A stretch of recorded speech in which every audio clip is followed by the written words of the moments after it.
invitar al hermano para que él se presente en esta noche y ya de plano da la explicación de la palabra de Dios. Adelante, hermano. Agradecido a Dios por esta oportunidad que nos concede de estar vía conexión en la plataforma virtual con la Iglesia Presbiteriana de Rioja del Ministerio del Pastor Pedro Rodríguez. Agradecido, Pastor, por este espacio que tú has creado y nos permites estar comunicados a fin de difundir el Evangelio y la expansión del reino de Dios al mundo.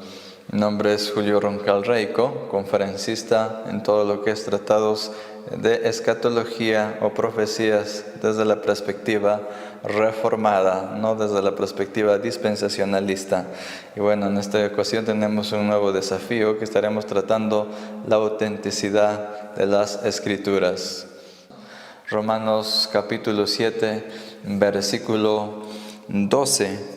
Donde pues Pablo hace mención acerca de la palabra del Señor o acerca de las Escrituras.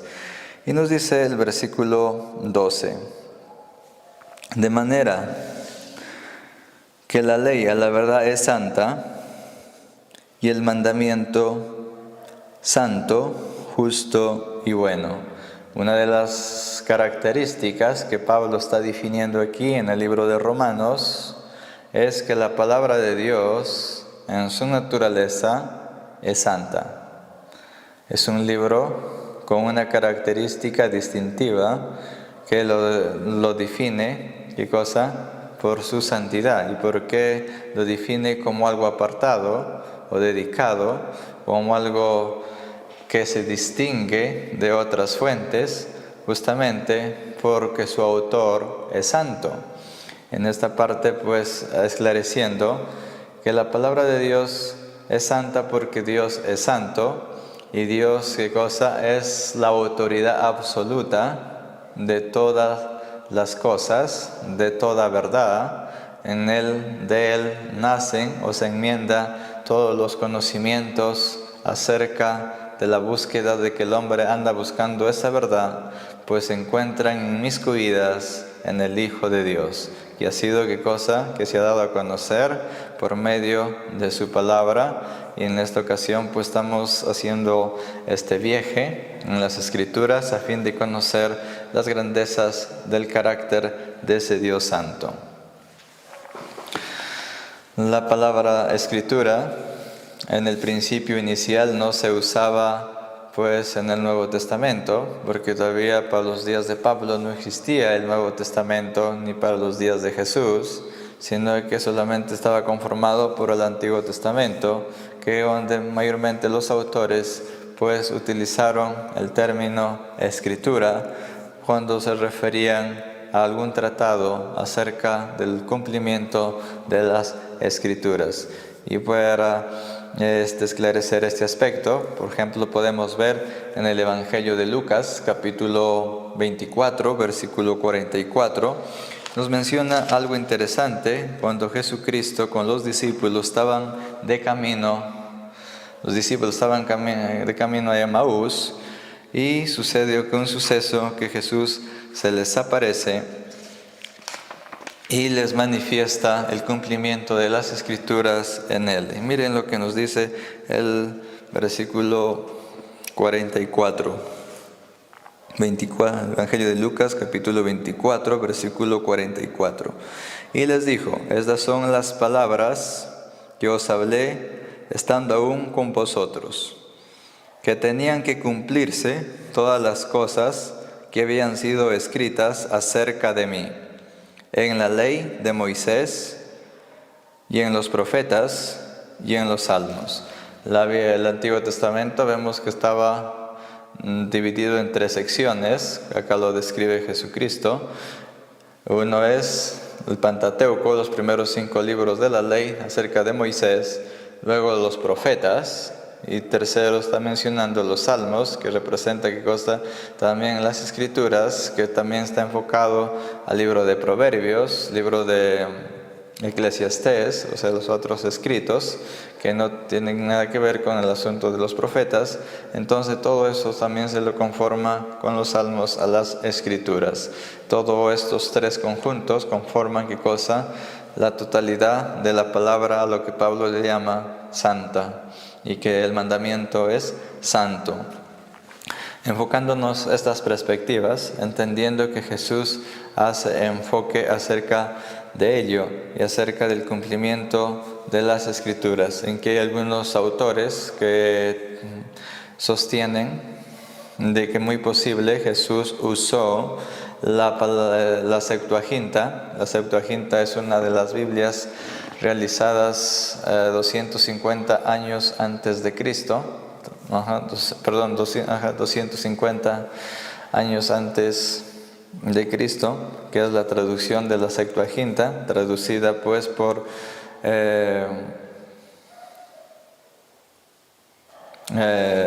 72 sabios judíos, eruditos, en el manejo del idioma semántico del hebreo, y también la semántica o la dialéctica del griego, que conocían muy bien el lenguaje griego, y bueno, fueron los que llevaron a cabo esta traducción en cámaras diferentes o cuartos distintos, de ahí cada uno dividido, que no hubo comunicación entre ellos durante el proceso de copiado o traducción. Y todos ellos pues recopilaron o llegaron a traducir lo mismo en esencia y carácter, que justamente Dios ahí vemos también su intervención, y lo que dio como suma que se lo llamó la Septuaginta a la traducción de esos 72 sabios o traductores de aquel tiempo. Y bueno, y justamente muchos sostienen que a los días de Jesús ya también estaba vigente la Septuaginta, ya que para el tiempo de Jesucristo era el imperio griego el que dominaba dentro de la región, que era ¿qué cosa? El idioma griego el que dominaba la región, pero estaban ya para los días de Cristo bajo el dominio del imperio romano, pero se preservaba aún el idioma griego como el idioma universal del comercio en aquellos días, en los días de Cristo. Entonces, enfocando esos detalles, tenemos aquí que había pues mucha riqueza que ya se había acupilado acerca del Antiguo Testamento, pero hasta ahí vemos ese suceso que ha ido surgiendo durante este proceso de tiempo. El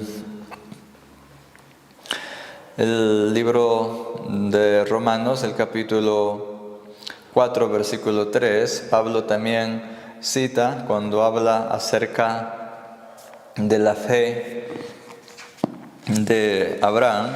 Él va a citar las Escrituras y él menciona lo siguiente en el capítulo 4, versículo 3, dice: pues, ¿qué dice la Escritura? Creyó Abraham a Dios y le fue contado por justicia. Justamente ahí, hablando, enfatizando acerca de la fe de Abraham, él que dice la Escritura, lo reafirma, y todo lo que él trata en su tratado y su tesis del libro de Romanos está pues mayormente él extrayendo muchos aspectos del Antiguo Testamento. Y vemos ahí que él cita que dice la Escritura. Justamente no están ellos enfocándose en nada nuevo, de buscar cosas nuevas, sino que su fe de los apóstoles estaba cimentada en lo que las Escrituras decían acerca de Cristo y las cosas que tenían que suceder. Entonces, pues avanzando con este tratado, vamos al libro de Segunda de Timoteo, capítulo 3, versículo 15. Segunda de Timoteo, capítulo 3, versículo 15. Y nos dice pues el texto aquí en el versículo 15: ya que desde niño conoces las sagradas Escrituras, las cuales te pueden hacer sabio para la salvación por la fe que hay en Jesucristo o en el Señor. Nos está enfocando aquí este aspecto, que dentro de la tradición judía, pues desde los 5 años un niño ya es instruido en el conocimiento de la palabra de Dios, de las Escrituras. ¿Para qué? Para provecho y para salvación, para sabiduría de determinada persona o individuo. Porque acá dice, desde niño conoces las sagradas escrituras. Acá Pablo no usa la palabra santo, sino sagradas escrituras en lo que dirige esta epístola de Timoteo de carácter pastoral con acá su discípulo Timoteo, y le menciona, ¿no?, que te pueden hacer sabio para la salvación por la fe en Cristo Jesús, ¿no? Que te pueden hacer sabio. Quiere decir que la palabra de Dios enriquece al conocimiento del ser humano, da vida al ser humano, y no solamente eso, sino que, ¿qué cosa? Le produce salvación. Y eso es lo que nos está mencionando aquí, una de las cosas que Pablo nuevamente está reafirmando acerca de que las Escrituras son sagradas, que se distingue de otras fuentes y de otros evangelios que puedan haber acerca que la palabra de Dios es sagrada porque su autor es, ¿qué cosa? Santo, y es la única fuente autoritativa de toda verdad y de todo absolutismo y de toda totalidad de una verdad completa ante un mundo que pretende considerar que todo es relativo. El versículo 16 dice, toda la escritura es inspirada por Dios y es útil para enseñar, para la refutación del error y para la corrección y para la instrucción en la justicia. Dice que toda la escritura es inspirada por Dios. Bueno, aquí la palabra inspirada es una palabra compuesta que enfoca, ¿qué cosa? Dios, y más claro que Dios inspiró. Y cuando hablamos que Dios inspiró, estamos haciendo esta expresión que Dios exhaló y luego sopló. Eso es inspirado. Habla del verbo y habla de acción. Habla de dos cosas, el verbo y acción, que Dios exhaló y sopló. Y eso es lo que en esa traducción que dice la Biblia textual de Regreso a las Fuentes, pues también hace esa mención acerca de la exhalación y que Dios sopló cuando se menciona el término inspirado, que es un texto muy particular que no se vuelve a repetir el suceso, pero que está enfocando exactamente de que Dios en ese momento introdujo vida en la palabra del Señor, porque consecuencia del soplo de Dios, que Él exhaló y sopló, se formaron las Escrituras. Y eso es lo que nos está enfocando el doctor James Bears, también, que no soy tan exacto pronunciando, B-A-S-S, es un nombre. Él plantea también que es una palabra compuesta en el griego, en el original, que expresa pues exactamente esa exhalación y soplo de Dios acerca de lo que sucedió aquí basado a la inspiración de las Escrituras. Y cuando hablamos de inspiración, estamos hablando de qué cosa?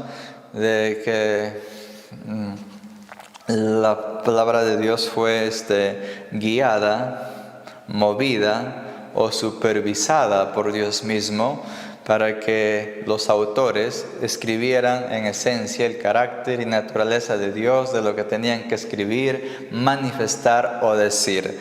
Entonces, lo que vamos a ver aquí en este enfoque del carácter y esencia de Dios es que Dios en sí estaba revelando a través de ellos todo lo que tenían que decir. Y cuando hablamos de que fue guiada o fue dirigida o supervisada por el Espíritu Santo, estamos viendo aquí un detalle, como en el caso de Samuel. donde Dios no permitió que ninguna de las palabras que Samuel estaba hablando por medio de la dirección de Dios cayeran, dice, en tierra. Y eso es lo que vamos a ver en Primera de Samuel, capítulo 1. Primera de Samuel, capítulo 1, capítulo 3, versículo 19. Capítulo 3, versículo 19, y nos dice de la siguiente manera: y Samuel creció, y el Señor estaba con él, y no dejó a caer a tierra ninguna de sus palabras. Dice que Dios no dejó caer a tierra ninguna de sus palabras. O sea que Dios estuvo con Samuel en cada palabra que él expresó. Eso de que dice que no dejó caer a tierra ninguna de sus palabras. Y todo Israel, desde Dan hasta Beerseba, reconocieron que Samuel había sido designado como profeta del Señor. Que esta expresión de aquí nos está asignando ¿qué cosa? Que las palabras que Samuel hablaba, Dios lo sostenía, o eran llevadas o dirigidas hasta sus receptores, en quienes iban a ser almacenadas, o en las vidas que iban a ser concebidas. La palabra de Dios no caía en vacío, era Dios sosteniendo, o como el doctor James Bears le sostiene, que eran como si Dios cargara su palabra hasta que llegara al receptor. Eso nos hace un enfoque y nos está sosteniendo acerca de que Dios estaba dirigiendo, que Dios estaba preservando, que Dios está obrando, supervisando, moviendo todo lo que los autores tenían que escribir o componer acerca de la revelación del carácter como Dios se estaba dando a conocer. Los judíos tienen una perspectiva donde ellos llaman que las palabras tienen sustancia. Las palabras tienen sustancia. Cuando hablamos, por ejemplo, de sustancia, que a muchos a veces les gusta la médula del hueso de un animal, donde tiene adentro su médula y les gusta comer esa parte, ¿no? ¿Verdad? Esa sustancia. También los judíos veían desde esa perspectiva que las palabras en sí contienen sustancia en sí mismas. Y justamente, pues la palabra de Dios enmarca aquí ese aspecto que eran sostenidas. ¿Y quién es el que sostenía o daba vida o sustancia? Era justamente esa inspiración de Dios, ese soplo que Dios le dio. La palabra de Dios tenía vida en sí misma y era ahí guiada, iluminada en su preservación y esencia de lo que tenían que escribir. ¿Por medio de quién? Del Espíritu Santo, que era el agente supervisor de esta obra que se estaba llevando a cabo de la revelación de Dios hacia los hombres. Continuando con nuestras perspectivas que estamos en este momento, vamos pues a entender este suceso también en el caso del libro de Hebreos. El libro de Hebreos, el capítulo 4, versículo 12, hace mención muy enriquecedora al tratado que estamos hoy observando o estudiando en este momento, que es las Escrituras, la fuente de toda verdad.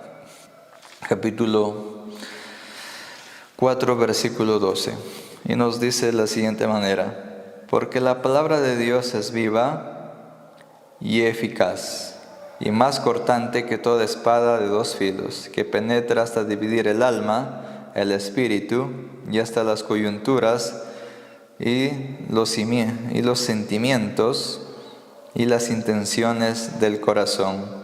¿Qué es lo que nos está diciendo el autor de la epístola de Hebreos?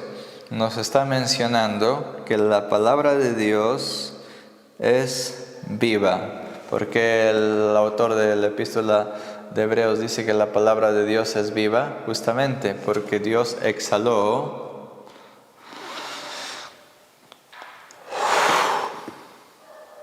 Y cuando Dios realizó ese acto, eso se llama inspiración, la inspiración de Dios, que Dios exhaló y sopló y produjo las escrituras, se produjo la revelación de la palabra de Dios. Y es por eso que como Dios lo sopló, le infundió vida, y la palabra de Dios es autoritativa por sí misma, es absoluta, verdadera, de carácter, de origen divino, que tiene vida en sí misma, como aquí el autor de Hebreos lo menciona, y nos caracteriza también no solamente ello, sino que dice que penetra hasta dividir el alma y el espíritu y las coyunturas de los tuétanos, y es capaz de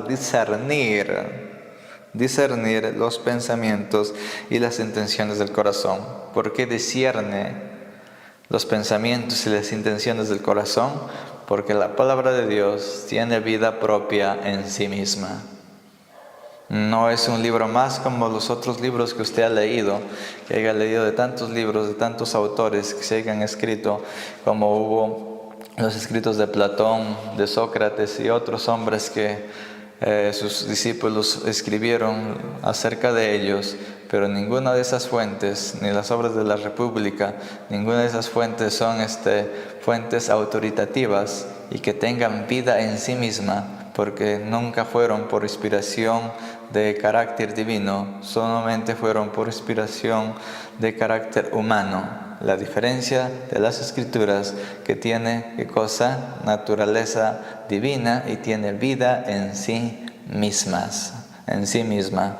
Y eso lo que nos dice pues aquí el autor de Hebreos, que involucra el interior del hombre, de discernir, penetrar los pensamientos o los deseos internos del ser humano. Continuando nuestras perspectivas, pues continuamos en este aspecto que vemos acerca de la palabra de Dios en Segunda de Pedro capítulo 1, versículo 21. Segunda de Pedro capítulo 1, versículo 21.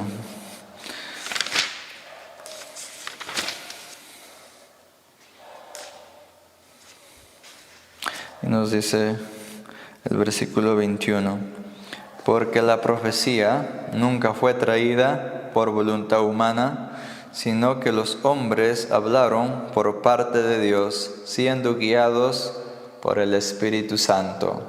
Dice, porque la profecía nunca fue traída por voluntad humana, sino que los hombres hablaron por parte de Dios, siendo guiados por el Espíritu Santo. Entonces todo lo que vemos aquí, que el carácter de la revelación de la naturaleza de las Escrituras, y quien se ha encargado de preservar esa esencia de generación tras generación, ha sido el Espíritu Santo, quien ha guiado, iluminado sus mentes de lo que tenían que escribir y de lo que tenían que tratar, sin que se pierda el carácter y esencia de lo que Dios en sí tenía que dar a conocer. Dios ha preservado esa esencia de su naturaleza a través de las Escrituras que nos han sido manifestadas, en que muchos digan, pues necesito otras fuentes, o quién escribió la Biblia, o que una Biblia que el mismo Jesús haya escrito. Pues Jesús no escribió acerca nada de él, lo que escribieron fueron qué cosas sus discípulos, así como Platón, Aristóteles y otros personajes dentro de la historia que se han caracterizado y han sido conocidos, pues no escribieron ellos mismos acerca de ellos, sino que fueron sus discípulos también, que fueron los que plasmaron sus ideas de sus líderes. Y nosotros pues tenemos la obra más grandiosa, que es, ¿qué cosa? La obra realizada por el Espíritu Santo y dirigida y supervisada por Él, utilizando hombres, manos humanas, para dirigir su proceso y obra del plan de Dios que Él tenía para el ser humano. Continuamos con nuestras perspectivas. La revelación de la Biblia, entonces, de naturaleza divina. Entonces los hombres pues muchas veces se han desviado de ese principio. El hombre se ha glorificado a sí mismo, como Pablo lo va a plantear en el libro de Romanos, y ha querido determinar que la verdad o que la palabra de Dios puede ser descubierta, o más claro, que la verdad es relativa y que hay que buscarla. Sucesos que ya se vivía en los tiempos de Pablo, que no era autoritativa, sino que buscan reemplazarla por otras fuentes. Y Pablo pues ahí plantea, ¿no?, acerca de lo que los hombres consideraban o se habían glorificado a sí mismos, desplazando a la fuente de toda verdad. Y lo que hoy en día se está viviendo también un tiempo de relativismo, donde quieren relativizar todo y que nada es absoluto, que nada es verdad. Pero tenemos que entender que las palabras de Dios es la fuente de toda autoridad que tiene vida en sí misma, y no hay asuntos relativos en esa parte, porque no todo puede ser relativo. Por ejemplo, existe la energía gravitacional, la electromagnética, la energía nuclear débil, la energía nuclear fuerte, y esos aspectos en la física, las energías no son relativas, sino son absolutas, porque no todo puede ser relativo. No todo es relativo, y justamente la palabra de Dios tampoco es relativa. Así como esos 4 energías mencionadas son absolutas, así también de absoluta es, y por encima de eso es la palabra de Dios, porque es la autora de todo lo que es la física y todo lo que es el universo. Entonces, continuando esta perspectiva, pues vemos que la verdad no puede ser descubierta por los hombres, porque la verdad, ¿qué cosa? Viene revelada solamente por medio de Dios. La verdad viene por revelación de Dios. Uno de los aspectos dentro del ámbito teológico se sostienen acerca de esta verdad, que la revelación, existe una revelación general, y también dentro de esa revelación general que se sostiene en la teología, pues los teólogos hablan acerca de la creación. En el ámbito de ciencia se habla del principio antrópico. Uno de los personajes en esto que también me llamó mucho la atención fue Francis Collins. Francis Collins, un científico genetista o director del genoma humano, que ha sido en el tiempo del presidente Obama, que él, antes de empezar su investigación, siempre recurría a la fuente de la escritura. Él fue ateo, pero al descubrir la enciclopedia del ADN, él descubrió que no podría haber sentido de tanta información en el ADN que si no fuera por un creador que se ha revelado en la naturaleza. Y ahí vemos pues el tratado del principio antrópico dentro de la naturaleza, que es un tratado muy amplio, y también pues la revelación general desde la perspectiva donde Dios se dio a conocer a través de la historia por medio de la providencia, por medio de su providencia. Otro tercer aspecto que tenemos es la conciencia del hombre, que fue la conciencia del ser humano como la depositaria, donde ha sido la que recepciona el conocimiento de esa verdad. Y es lo que nos dice Romanos 1:20. Y viendo otras perspectivas acerca de esto, pues tenemos también la revelación especial. Cuando hablamos de la revelación especial, está dirigido o determinado a personas en un lugar específico o de una manera particular, para ser exacto. Ejemplos que les voy a dar de eso. Por ejemplo, aquí he desarrollado un aspecto general de 8 ejemplos, así bien prácticos los voy a hacer. El número 1, que Dios en la revelación especial pues comienza a dar, ya no, cuando es distinta a la primera, a la general. La especial es que Dios comienza a hablar de una manera audible, como en el caso de Adán con Eva, el caso de Caín, el caso de Moisés, que tuvieron esa revelación, ¿qué cosa? Audible. Pero tenemos una segunda revelación que fueron, ¿qué cosa? Las teofanías, como en el caso de Génesis 16:10, Génesis 16:10, donde se menciona acerca del ángel del Señor. Tercera suceso de la revelación especial, tenemos los sueños, como en el caso de José, que ya saben la historia de él y Dios su trato en Egipto, que todos conocen ese relato histórico, que fue vendido y cómo Dios le reveló por medio de sueños. Número 4, los medios sobrenaturales, como en el caso de Gedeón. En el caso de Gedeón, acerca del vellón que Dios le puso a prueba. Y bueno, vemos ahí otro medio de revelación sobrenatural.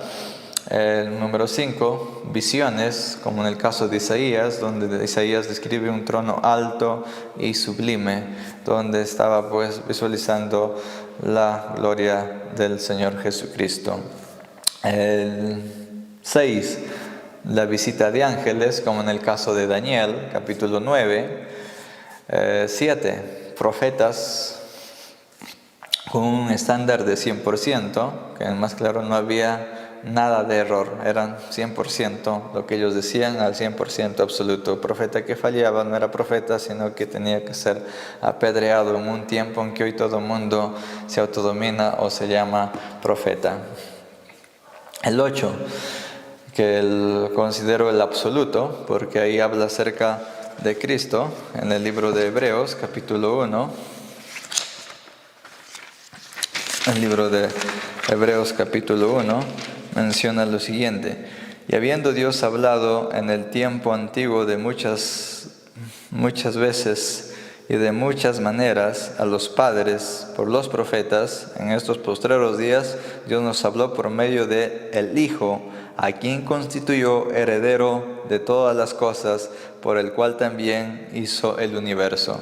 Cristo es, ¿qué cosa? La suma total y absoluta y plena y perfecta. Y ya no hay más revelaciones, que con Él se cerró el canon absolutamente, hoy y para siempre. Desde ese momento todo ha sido consumado en Él. Él es la revelación absoluta de cual los profetas y todos los hombres escribieron en el Antiguo Testamento, y los apóstoles también hablaron acerca del cumplimiento, que en Él se cumplía todas las escrituras, porque todas las profecías estaban enfocadas en Él. Entonces Cristo es, ¿qué cosa? La revelación total y absoluta, una vez y para siempre. Como Juan en el capítulo 1, en el Evangelio de Juan capítulo 1, versículo 14, dice que la palabra de Dios se hizo carne y habitó entre nosotros, y contemplamos, ¿qué cosa? La gloria del unigénito Hijo de Dios, lleno de gracia y verdad. O sea que Dios un día tomó la forma humana y estuvo entre nosotros para dar a conocer esa revelación de una manera de careo, cara a cara, con los hombres de aquel tiempo, siendo Él esa revelación absoluta y perfecta. Pues la Biblia fue iniciada o fue escrita, es porque es de origen sobrenatural, porque Moisés empezó a escribirlo en el año 1440 a.C., y Juan pues terminó o completó en el año 100 después de Cristo. El Antiguo Testamento tuvo su inicio en los años 400, el Antiguo Testamento tuvo su inicio en los años 1440 con Moisés y finalizó 400 años antes de Cristo, con el periodo de Malaquías, donde vemos el periodo de los 400 años de silencio hasta Juan el Bautista. En el Nuevo Testamento, el Nuevo Testamento fue escrito en un periodo de 50 años. Vemos un periodo de proceso de años que fue un periodo de 1500 años. La escritura fue escrita en 3 continentes, en Asia, Europa y África, en lugares como fue Moisés en un desierto, David en el campo, Salomón en la corte real, Pablo en la prisión de Roma, Juan desde la isla del mar Egeo en el exilio, Vemos ahí los lugares donde fueron muchos de los autores que compusieron la Biblia, pero también vemos la otra perspectiva de las vidas y oficios y profesiones de estos personajes. Moisés, educado en la corte real de Egipto; David, pastor de ovejas; Amós, pastor y recogedor de frutas; Mateo, cobrador de impuestos; Lucas, un médico; Pedro, un pescador; Pablo, un rabí altamente educado. Y vemos estas perspectivas que estuvieron, en 3 partes del mundo: Asia, Europa y África. Y desde ahí Dios dirigió todo lo que tenían que escribir.